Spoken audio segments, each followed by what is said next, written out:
देखो आज हम लोग पढ़ेंगे, कल हम पढ़े थे चुंबक को जो है न एक चुंबकीय क्षेत्र के बारे में पढ़े थे और चुंबक क्या होता है इसके बारे में पिछले क्लास में हम डिस्कशन किए हैं। आज देखेंगे जो किसी भी चालक का चुंबकीय क्षेत्र जो डेवलप होगा तो कितने प्रकार के चालक चुंबकीय क्षेत्र डेवलप कर सकते हैं। देखो हेडिंग है आपका, किसी विद्युतीय धारा वाही चालक जो होता है, माने हम उस चालक में क्या किए हैं, विद्युतीय धारा प्रवाहित किए हैं। प्रवाहित करने के कारण जो है चुंबकीय क्षेत्र जो उत्पन्न होगा, तो हम क्या करेंगे, चुंबकीय क्षेत्र जो उत्पन्न होता है हम किसी भी चालक में यदि विद्युत धारा प्रवाहित करेंगे तो उसके चालक के चारों ओर क्या होता है, चुंबकीय क्षेत्र डेवलप होता है। तो वही चुंबकीय क्षेत्र जो डेवलप होता है तो वो किस पर निर्भर करता है, याद रखिएगा। वो जो चुंबकीय क्षेत्र डेवलप हुआ तो चुंबकीय क्षेत्र का दिशा के बारे में पूछा जाता है, किस दिशा में चुंबकीय क्षेत्र डेवलप हुआ है। तो याद रखिएगा चुंबकीय क्षेत्र का जो दिशा जो निर्धारित होता है या निर्भर होता है, क्वेश्चन ऑब्जेक्टिव आपसे बनेगा जो चुंबकीय क्षेत्र का जो दिशा हम किस पर निर्भर करता है। तो याद रखिएगा चालक की किस पर करता है, आकृति पर निर्भर करता है। किस पर निर्भर करता है,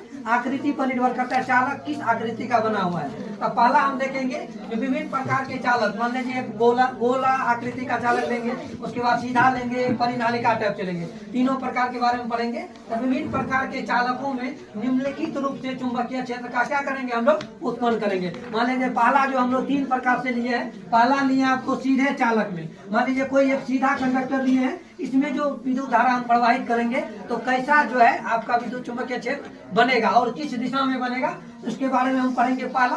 दूसरा पढ़ेंगे वृत्ताकार पास, मान लीजिए कोई एक वृत्ताकार चालक लेंगे, जो चालक क्या है, एक वृत्त के रूप में मोड़ा हुआ है, उसमें जो है हमको विद्युतीय धारा प्रवाहित करने से किस प्रकार का चुंबकीय क्षेत्र डेवलप होगा और किस दिशा में होगा, वो हम पढ़ेंगे। तीसरा आपको पढ़ना है परिनालिका। परिनालिका होता है जो कोई कंडक्टर टाइप से, ये जो आपको आकृति दिखा हुआ है ये एक परिनालिका से, तो यानी कि कोई एक गोलाकार है उस पर जो हम क्या किए हुए हैं, लपेटे हुए कंडक्टर, उसमें यदि विद्युत धारा प्रवाहित करेंगे तो किस प्रकार का जो भी चुंबकीय क्षेत्र उत्पन्न होगा और किस दिशा में होगा। तो ये हम लोग पढ़ेंगे चुंबकीय क्षेत्र की दिशा और की क्षेत्र उत्पन्न होगा और किस दिशा में होगा। तो ये जो है आकृति पर निर्भर करता है, याद रखिएगा। ये तीनों को हम one by one next class में पढ़ेंगे।